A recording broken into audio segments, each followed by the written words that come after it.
สายตู้และแม่ต่างหน้าให้ทางบ้านดอกปีสำหรับเมื่อธิดาไหลข้ามและแม่มาจากบ้านนาทานเมื่อธิดาสายฝนและแม่มาจากบ้านนาฮีเมื่อลำนาบ้านนาภาคและแม่มาจากบ้านนาโศกเนาะคือว่าแต่ละลำแม่นสีมือสีไม้สีมือและแม่นได้คัดเลือกมาทั่วเมืองทั่วแผงแล้วเนาะให้มาส่งมาเสียเด้อพี่น้องเด้อโอ้โหเป็นของวัดอยู่เป็นธรรมดาเด้อพี่น้องเด้อคนว่าเคยคว้าแซ่บมาหลายสนามแล้วคนว่าเนาะทั้งอันดับ4 ภายทั้ง2 ทีมนี้คนว่าเนาะเอาท่านพบกันระหว่างสายตู้แล้วก็เทพธิดาไหลคำเนาะถ้าขึ้นในชนะเนาะจะเข้าไปยืนซิงที่1ในตอนแรงถ้าขึ้นในเสียแม่นจะได้ซิงที่3เนาะในตอนแรงของตอนแรงนี้เนาะ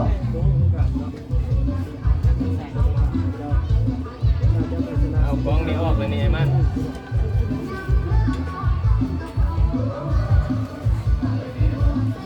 เปิดไปเลย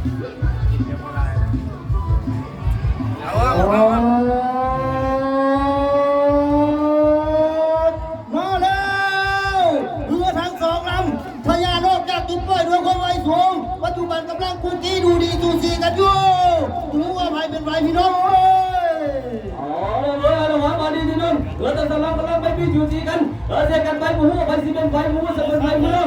ต่างคนต่างมีต่างคนต่างซีต่างคนต่างซับเอามันจับมันพี่น้องเอาละไว้เอาละมาดีเอาเลยมาพี่น้องมาเบิ่งน้ำกันบ่รู้ว่าสิเป็นไซตุ้หรือว่าสิเป็นเทพธิดาอะไรครับปัจจุบันยังคุกกี้สูสีกันอยู่ปัจจุบันได้หัวซับไฟพาดับแล้วเด้อ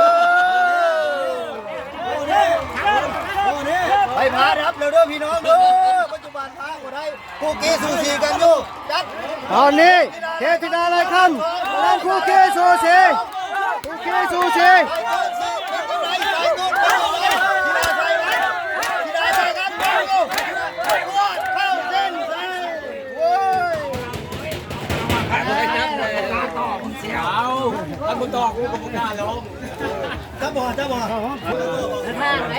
ก็ถือว่าเมื่อกี้นี่ก็เป็น